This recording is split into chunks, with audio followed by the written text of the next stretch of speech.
Retirement of partner T S. Grewal, question number 36।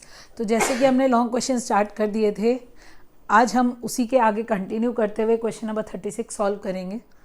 इसमें given है हमें अशोक भास्कर चमन आर पार्टनर्स, रेशियो गिवन है 1/3, 1/2 एंड 1/6।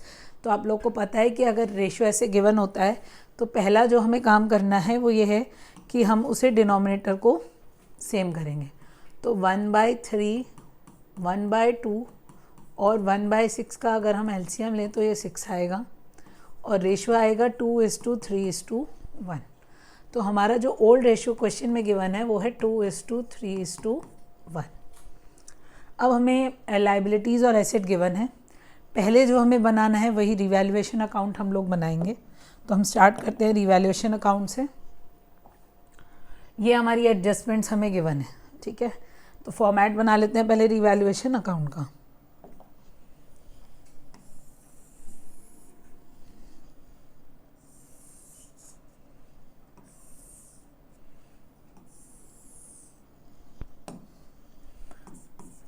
रिवैल्यूएशन अकाउंट फॉर्मेट लिखेंगे इसमें पर्टिकुलर्स अमाउंट,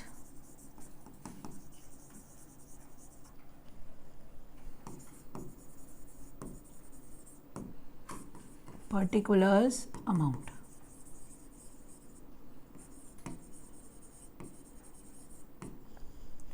अब रूल हम लोग को पता है, सेम वही रूल है एडमिशन में जो रिवैल्यूएशन का था। एसेट कम होगा, लाइबिलिटी इंक्रीज होगी तो हम डेबिट में लिखेंगे। एसेट इंक्रीज होगा, लाइबिलिटी रिड्यूस होगी तो हम क्रेडिट में लिखेंगे। तो एडजस्टमेंट देखते हैं। पहले हमें गिवन है plant and machinery reduce by 10%, furniture bye 5%। तो दोनों रिड्यूस हो रहे हैं, एसेट रिड्यूस हो रहा है तो 2 में लिखेंगे हम। 2 प्लांट एंड मशीनरी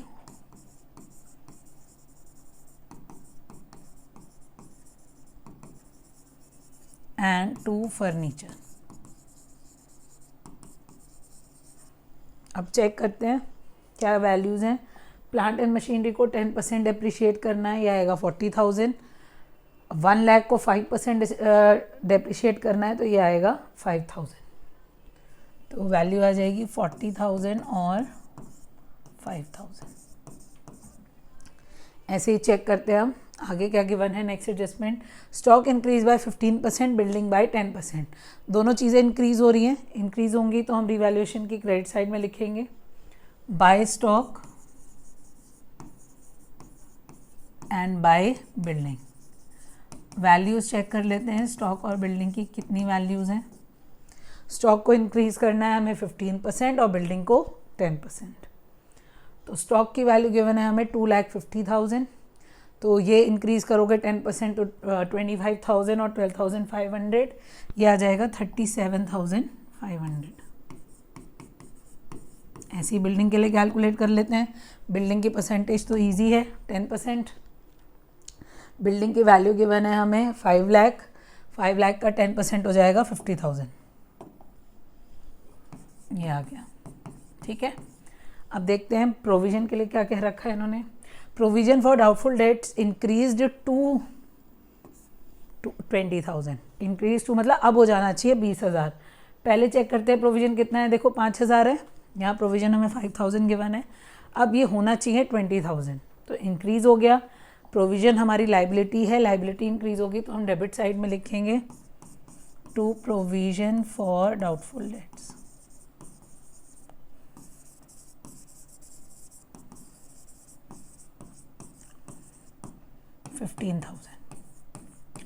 अब प्रॉफिट लॉस कैलकुलेट करते हैं। 87,500 का टोटल आ रहा है, ठीक है।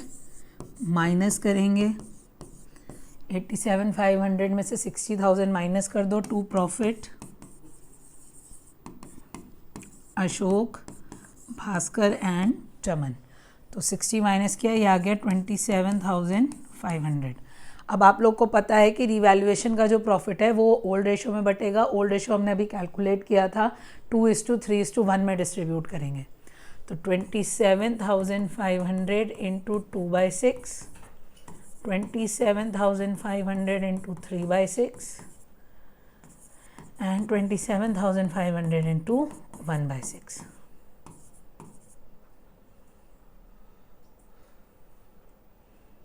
30 पॉइंट में आएगा आंसर हमारा। तो ये आया 4583.33, तो इसे हम 4583 ले लेंगे। 13750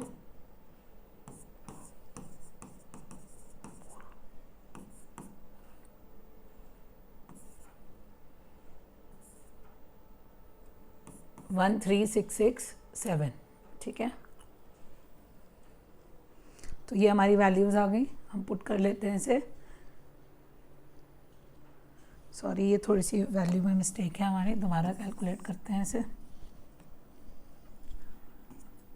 7 2 8 16 2 5 10 11 1 कैरी 9167 आएगी ये वैल्यू, ठीक है। तो 9167 13750 और 4583, ठीक है। ये हमारा रिवैल्यूएशन अकाउंट कंप्लीट हो गया। अब बनाते हैं पार्टनर्स कैपिटल। इस क्वेश्चन में पार्टनर्स कैपिटल की एक एडजस्टमेंट बहुत ज़्यादा इंपॉर्टेंट है, तो अब ध्यान से समझेंगे इसे कैसे सॉल्व करना है।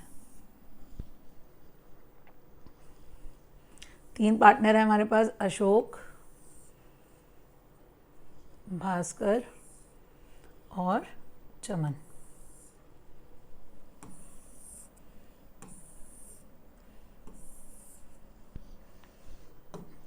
Partners capital account.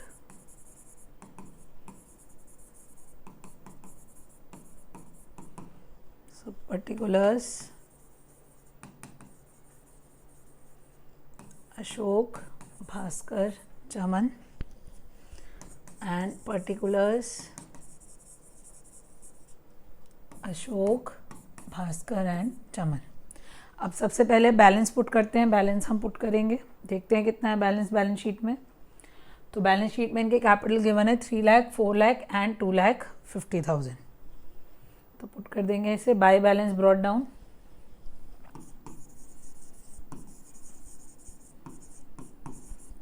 $3 lakh, 4 lakh, 2,50,000। Revaluation का प्रॉफिट आया है वो पुट करेंगे बाय रीवैल्यूएशन अकाउंट।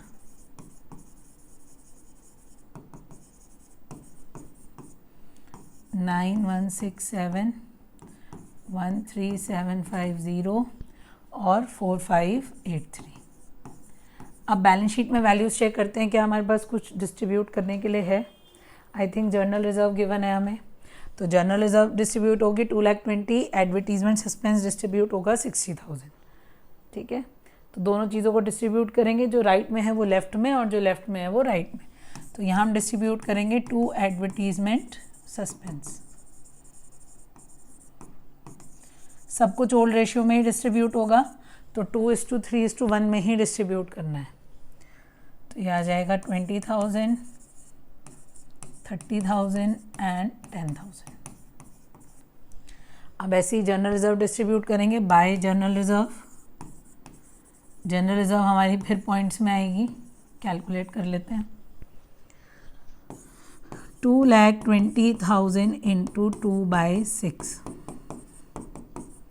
73,333, ठीक है। दूसरा आ जाएगा 1,10,000 और लास्ट वैल्यू कैलकुलेट करते हैं। 3 × 18, 4 कैरी 36,667। ये आ गई हमारी जनरल रिजर्व। अब जो मोस्ट इम्पॉर्टेंट एडजस्टमेंट हमें करनी है वो है गुडविल। वैसे तो इसमें गुडविल सिंपल होती है कि जो पार्टनर जा रहा है उसका शेयर निकालेंगे, बचे हुए रेशो में बांट देंगे, पर यहाँ पे न्यू रेशो भी गिवन है हमें, तो हम चेक करते हैं। पहले क्वेश्चन में देखते हैं गुडविल कितनी है। गुडविल 2,40,000 है, चमन रिटायर हो रहा है, न्यू रेशो 3:2 है। अब कैलकुलेशन करके देखते हैं, तब समझ में आएगा चेंज क्या है। तो गुडविल 2,40,000 है, इसमें हम चमन का शेयर निकालेंगे तो ये आ जाएगा 40,000। अब इस गुडविल को गेनिंग रेशियो में बांटना होता है। गेनिंग रेशियो में न्यू माइनस ओल्ड का फॉर्मूला लगाएंगे हम। तो कैलकुलेट करते हैं अशोक के लिए। 2/6 माइनस 3/5। एक बार रेशियो चेक कर लेते हैं, 3:2 है या 2:3 है? 3:2 है। ओके, और भास्कर के लिए कैलकुलेट करेंगे 3/6 माइनस 2/5। ये आ गया माइनस का 8/30। यही इंपॉर्टेंट चीज़ है यहाँ पे। ये आ गया 3/30। अब हमने ये शॉर्ट क्वेश्चन में कवर किया था, अगर गेनिंग रेशियो माइनस में आता है तो क्या करेंगे। यहाँ मैं आपको फिर बता रही हूँ। अब गेनिंग रेशियो अगर माइनस में आया है तो जितना माइनस में आया है पहले उससे गुडविल को मल्टीप्लाई कर दो।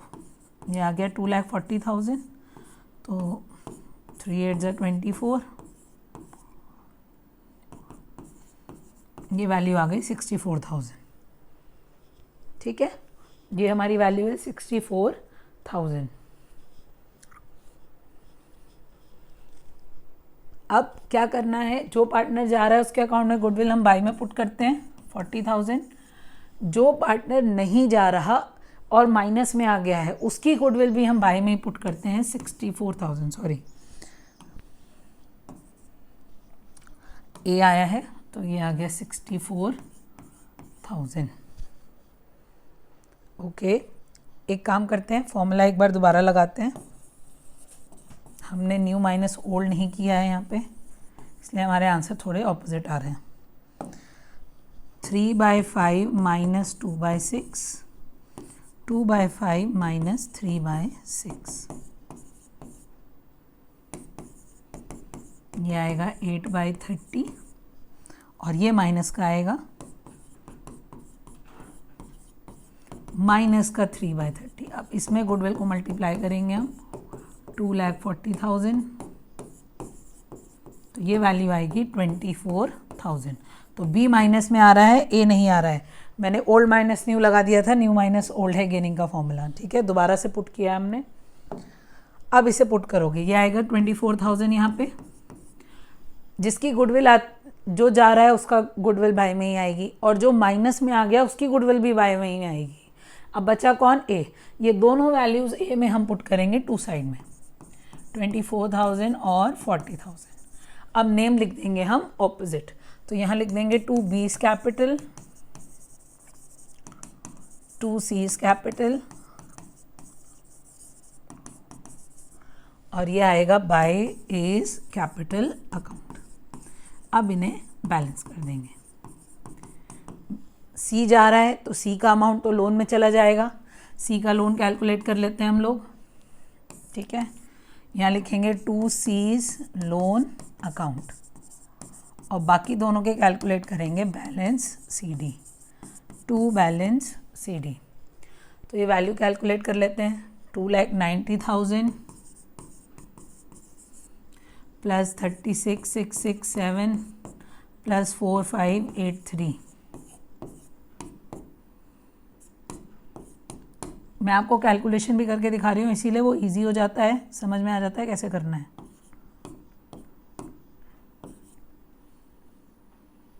3,31,250। अब 3,31,250 में से माइनस करेंगे 10,000, तो सी का लोन आ जाएगा 3,21,250। अब ऐसी बाकी दोनों के बैलेंस निकाल लेते हैं और फिर बनाएंगे बैलेंस शीट। तो इसका बैलेंस कैलकुलेट कर लेते हैं, ए का और बी का। 3,73,333 प्लस 9,167,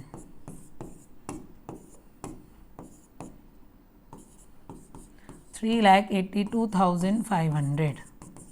और ऐसे इसका कैलकुलेट कर लेते हैं। 5,10,000, 5,34,000, 5,44,000, 5,47,750। ये हमारे बैलेंसेस आ गए। 3,82,500, 5,47,750। 30,000 माइनस करेंगे, आ जाएगा 5,17,750। 50 और ऐसे इसमें माइनस कर देंगे 60, 22, 3,02,000 माइनस 4,000, 2,98,500। ये हमारे बैलेंसेस हैं। कैलकुलेशन थोड़ी सी इसमें डिफ़िकल्ट है, आंसर पॉइंट्स में आया है, बट ऐसे ही क्वेश्चंस फिर एग्जाम में दिखते हैं। अगर गेनिंग रेशियो माइनस में आएगा तो क्या करेंगे, ये मैंने आप लोग को समझा दिया है। अब बनाएंगे balance sheet.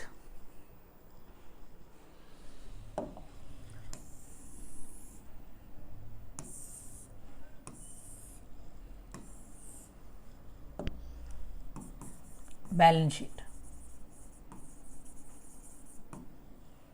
Liabilities amount, assets amount. अब पहले कैपिटल्स ही लिख देते हैं, ए और बी के, फिर चेक करेंगे और क्या क्या गिवन है। कैपिटल्स ए और बी के हम अभी कैलकुलेट किए हैं, देखो 2,98,500 एंड 5,17,750।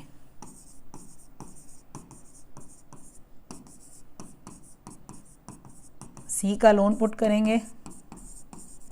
सी का लोन आया है हमारा 3,21,250।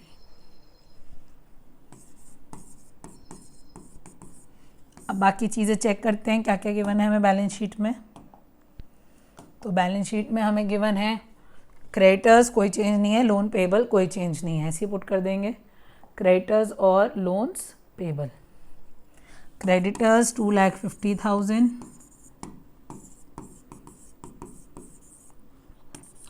Loan payable 1,50,000। ये हमारी लायबिलिटी साइड पूरी हो गई। अब हम एसेट साइड देखते हैं क्या क्या गिवन है। जो चेंजेस हुए हैं उन्हें इंक्रीज डिक्रीज करके लिखेंगे। बिल्डिंग इंक्रीज हुई है, मशीनरी डिक्रीज हुई है, राइट। तो बिल्डिंग और मशीनरी पुट कर देते हैं पहले। बिल्डिंग 5 लाख प्लस 50,000, तो ये आ जाएगा 5,50,000। मशीनरी डिक्रीज हुई है 4 लाख माइनस 40,000, ये आ जाएगा 3,60,000। अब बाकी वैल्यूज चेक करते हैं। फर्नीचर रिड्यूस हुआ था, स्टॉक ऐसी आ जाएगा। स्टॉक की वैल्यू है हमारे पास 2,50,000, स्टॉक भी इंक्रीज हुआ था। सो फर्नीचर माइनस करके लिखेंगे हम 5,000, 1 लाख माइनस 5,000, ये आ जाएगा 95,000। ठीक है। स्टॉक इंक्रीज हुआ है, ऐड करके लिखेंगे 2,50,000 प्लस 37,500, 2,87,500। ठीक है। और क्या गिवन है चेक कर लेते हैं। डेटर्स में प्रोविजन इंक्रीज हो रहा है और कैश गिवन है हमें 85,000। तो हम डेटर्स लिखेंगे। डेटर्स 1,80,000 माइनस 20,000 जो हमारा प्रोविजन बना है 1,60,000 और कैश आ जाएगा। कैश की वैल्यू है 85,000। अब आप दोनों साइड का टोटल करेंगे, ये टोटल इक्वल आ जाएगा। लेंदी क्वेश्चन है, हो सकता है एग्जाम में बैलेंस शीट बनाने के लिए ना आए। आगे क्वेश्चंस में हम और नई एडजस्टमेंट डिस्कस करेंगे। Thank you.